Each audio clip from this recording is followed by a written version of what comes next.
Hi friends, ಎಲ್ಲರಿಗೂ ನಮಸ್ಕಾರ. ಯಾರೆಲ್ಲ ನನ್ನ ಚಾನಲ್ನ ಇನ್ನೂ ಸಬ್ಸ್ಕ್ರೈಬ್ ಮಾಡದೆ ನೋಡ್ತಿದ್ದೀರಾ, ಪ್ಲೀಸ್ ಸಬ್ಸ್ಕ್ರೈಬ್ ಮಾಡ್ಕೊಳ್ಳಿ. ನಾನಿವತ್ತು ಮನೆಯಲ್ಲೇ ಪರ್ಫೆಕ್ಟಾಗಿ ಯಾವ ರೀತಿ ರವೆ ಉಂಡೆನ ಮಾಡೋದು ಅಂತ ತೋರಿಸ್ತಿದ್ದೀನಿ. ಸೊ ಹೇಗೆ ಮಾಡೋದು ಅಂತ ನೋಡೋಣ ಬನ್ನಿ. ನಾನಿಲ್ಲಿ 4 ಲೋಟ ಚಿರುಟಿ ರವೆನ ತೊಗೊಂಡಿದ್ದೀನಿ. ಹಾಗೆ 2 ಲೋಟ ಸಕ್ಕರೆನ ತೊಗೊಂಡಿದ್ದೀನಿ ನೀರು ಕುಡಿಯೋ ಲೋಟದಲ್ಲಿ.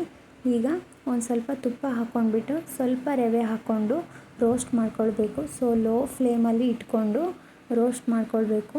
ಸೊ ಒಂದು ಸ್ವಲ್ಪ ಕೆಂಪು ರೀತಿ ಬರಬೇಕು, ಆ ರೀತಿ ಹುರ್ಕೊಂಡ್ರೆ ಸಾಕು. ಈಗ ಇನ್ನೊಂದು ಸ್ವಲ್ಪ ರವೆ ಹಾಕಿಬಿಟ್ಟು ತುಪ್ಪ ಹಾಕಿಬಿಟ್ಟು ಹುರ್ಕೊಳ್ತಿದ್ದೀನಿ. ಸೊ ನಾವೆಷ್ಟು ಚೆನ್ನಾಗಿ ರವೆನ ಹುರ್ಕೊಳ್ತೀವೋ ಅಷ್ಟು ಚೆನ್ನಾಗಿ ರವೆ ಉಂಡೆ ಬರುತ್ತೆ. ತುಂಬ ಟೇಸ್ಟಿ ಆಗುತ್ತೆ. ತುಪ್ಪ ಹಾಕಿ ಹುರ್ಕೊಳ್ಳೋದ್ರಿಂದ ಟೇಸ್ಟಿಯಾಗಿ ಬರುತ್ತೆ ರವೆ ಉಂಡೆ. ನೋಡಿ, ಎಲ್ಲ ರವೆನೂ ಇದೇ ರೀತಿ ಸ್ವಲ್ಪ ಸ್ವಲ್ಪನೇ ಹಾಕ್ಕೊಂಡು ಹುರ್ಕೊಳ್ಬೇಕು. ಸೊ ಲೋ ಫ್ಲೇಮಲ್ಲೇ ಇಟ್ಕೊಂಡು ಹುರ್ಕೊಂಡ್ರೆ ಚೆನ್ನಾಗಿರುತ್ತೆ. ಜಾಸ್ತಿ ಹೈ ಫ್ಲೇಮಲ್ಲಿ ಇಟ್ಕೊಂಡು ಹುರ್ಕೊಂಡ್ರೆ ಎಲ್ಲ ಸೀದ್ಬಿಡುತ್ತೆ, ಫುಲ್ಲು ಕೆಂಪು ಬಣ್ಣಕ್ಕೆ ತಿರುಗಿಬಿಡುತ್ತೆ ಒಂದೇ ಸರಿ. ಹಾಗಾಗಿ ಲೋ ಫ್ಲೇಮಲ್ಲಿ ಇಟ್ಕೊಂಡು ಹುರ್ಕೊಂಡಿದ್ದೀನಿ.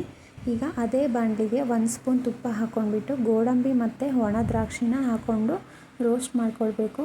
ಸೊ ನಿಮ್ಮಲ್ಲಿ ಇನ್ನೂ ಡ್ರೈ ಫ್ರೂಟ್ಸು ಜಾಸ್ತಿ ಇದೆ ಅನ್ನೋರು ಕೂಡ ಹಾಕ್ಕೊಳ್ಬೋದು, ಚೆನ್ನಾಗಿರುತ್ತೆ. ಸೊ ನಾನಿಲ್ಲಿ ಗೋಡಂಬಿ ಮತ್ತು ಒಣ ದ್ರಾಕ್ಷಿನ ಅಷ್ಟೇ ಹಾಕ್ಕೊಂಡು ಲೋ ಫ್ಲೇಮಲ್ಲಿ ರೋಸ್ಟ್ ಮಾಡ್ಕೊಳ್ತಿದ್ದೀನಿ. ಸೊ ಈ ರೀತಿ ಗೋಲ್ಡನ್ ಕಲರ್ ಬಂದರೆ ಸಾಕು. ಇಷ್ಟು ಎಲ್ಲ ಆಗಿದೆ ನೋಡಿ. ಈಗ ಸಪ್ರೇಟಾಗಿ ಎತ್ತಿಟ್ಕೊಳ್ತಿದ್ದೀನಿ. ಸೊ ಇದ್ರ ಜೊತೆಗೆ ಪಿಸ್ತಾ ಬಾದಾಮಿ ಕೂಡ ಹಾಕ್ಕೊಳ್ಬೋದು, ಚೆನ್ನಾಗಿರುತ್ತೆ. ಈಗ ಸಕ್ಕರೆನ ತೊಗೊಂಡಿದ್ವಲ್ಲ, ಸೊ ಅದನ್ನು ಪೌಡ್ರ್ ಮಾಡ್ಕೊಳ್ಳೋಣ. ಸಕ್ಕರೆನ ಪೌಡ್ರ್ ಮಾಡಿ ಹಾಕ್ಕೊಂಡ್ರೆ ಬೇಗ ಕರಗುತ್ತೆ ರವೆ ಜೊತೆಗೆ, ಮತ್ತು ತುಂಬ ಚೆನ್ನಾಗಿರುತ್ತೆ. ಅದಕ್ಕೋಸ್ಕರ ಸಕ್ಕರೆನ ಪೌಡ್ರ್ ಮಾಡ್ಕೊಳ್ತಿದ್ದೀನಿ. ನೋಡಿ, ಈ ರೀತಿ ಪೌಡ್ರ್ ಮಾಡ್ಕೊಳ್ಬೇಕು.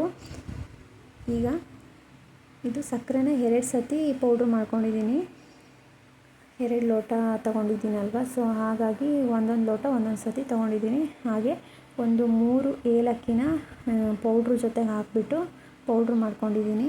ಈಗ ಚಿರುಟಿ ರವೆ ಹುರ್ಕೊಂಡಿರೋ ರವೆಗೆ 2 ಲೋಟ ಹಾಲನ್ನ ಹಾಕ್ಕೊತಿದ್ದೀನಿ. ಸೊ ಹಾಲನ್ನ ಕಾಸಿಬಿಟ್ಟು ಹಾಕ್ಕೊಳ್ಬೇಕು, ತಣ್ಣಂದು ಹಾಕಬಾರ್ದು. ಹಾಲನ್ನ ಕಾಸಿಬಿಟ್ಟು ಹಾಕ್ಕೊಂಡ್ರೆ ರವೆ ಹಳ್ಕೊಳ್ಳುತ್ತೆ, ಚೆನ್ನಾಗಿ ಬರುತ್ತೆ ರವೆ ಉಂಡೆ. ಈಗ ಸಕ್ಕರೆ ಪೌಡ್ರ್ ಹಾಕಿಬಿಟ್ಟು ಹಾಗೆ ರೋಸ್ಟ್ ಮಾಡಿಟ್ಕೊಂಡಿದ್ವಲ್ಲ ಗೋಡಂಬಿ ಮತ್ತು ಒಣ ದ್ರಾಕ್ಷಿನ ಹಾಕ್ಕೊಳ್ತಿದ್ದೀನಿ. ಈಗ ಚೆನ್ನಾಗಿ ಮಿಕ್ಸ್ ಮಾಡ್ಕೊಳ್ಬೇಕು ಎಲ್ಲನೂ. ನಾವು ಒಂದು ಸ್ವಲ್ಪನೂ ಗಂಟು ಇಲ್ಲದೆ ರೀತಿ ಮಿಕ್ಸ್ ಮಾಡ್ಕೊಳ್ಬೇಕು. ಸೊ ಬಿಸಿ ಹಾಲು ಹಾಕಿರ್ತೀವಿ ಅಲ್ವಾ, ಗಂಟಾಗಿಬಿಡುತ್ತೆ. ಹಾಗಾಗಿ ಚೆನ್ನಾಗಿ ಮಿಕ್ಸ್ ಮಾಡ್ಕೊಂಡ್ಬಿಟ್ಟು ಅರ್ಧ ಗಂಟೆ ಹಾಗೆ ಮುಚ್ಚಿಬಿಡಬೇಕು. ಸೊ ಅರ್ಧ ಗಂಟೆ ಆದಮೇಲೆ ನೋಡಿ ಎಷ್ಟು ಚೆನ್ನಾಗಿ ಹಳ್ಕೊಂಡಿದೆ ಎಲ್ಲ. ಬಿಸಿ ಹಾಲು ಹಾಕಿ ಮುಚ್ಚಿದರೆ ಚೆನ್ನಾಗಿ ಹಳ್ಕೊಳ್ಳುತ್ತೆ ರವೆ ಎಲ್ಲ. ಸೊ ತುಂಬ ತಿನ್ನೋಕ್ಕೂ ಕೂಡ ತುಂಬ ಟೇಸ್ಟಿಯಾಗಿರುತ್ತೆ. ಈಗ ತುಪ್ಪ ಹಾಕಿಬಿಟ್ಟು ಕಲಿಸ್ಕೊಳ್ಬೇಕು. ಸೊ ನಾನಿಲ್ಲಿ 10 ಸ್ಪೂನ್ ತುಪ್ಪ ಹಾಕ್ಕೊಳ್ತಿದ್ದೀನಿ. ಸೊ ಸ್ವಲ್ಪ ತುಪ್ಪ ಹಾಕಿಬಿಟ್ಟು ಮಿಕ್ಸ್ ಮಾಡ್ಕೊಳ್ತಿರ್ಬೇಕು, ಎಲ್ಲದಕ್ಕೂ ಮಿಕ್ಸ್ ಆಗೋ ರೀತಿ. ಸೊ ತುಪ್ಪ ಜಾಸ್ತಿ ಯೂಸ್ ಮಾಡಿ ಮಾಡೋದ್ರಿಂದ ಟೇಸ್ಟಿಯಾಗಿರುತ್ತೆ ರವೆ ಉಂಡೆ. ನಿಮಗೆ ತುಪ್ಪ ಬೇಡ ಅನ್ನೋರು ಸ್ಕಿಪ್ ಮಾಡ್ಬೋದು. ಸೊ ಮುಂಚೆನೇ ತುಪ್ಪ ಹಾಕಿ ಹುರ್ಕೊಂಡಿರ್ತೀವಲ್ವ, ಜಾಸ್ತಿ ತುಪ್ಪ ತಿನ್ನಲ್ಲ ಅನ್ನೋರು ಸೊ ಈ ರೀತಿ ತುಪ್ಪ ಹಾಕ್ದಲೇ ಕಲಿಸ್ಕೊಳ್ಬೋದು, ಚೆನ್ನಾಗಿರುತ್ತೆ.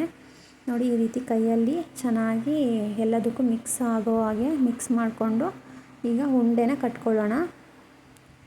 ಸೊ ಈ ರೀತಿ ಮಾಡ್ಕೊಳ್ಳೋದ್ರಿಂದ ತುಂಬ ಚೆನ್ನಾಗಿ ಬರುತ್ತೆ. ನೋಡಿ ಎಷ್ಟು ಚೆನ್ನಾಗಿ ಬಂದಿದೆ ರವೆ ಉಂಡೆ.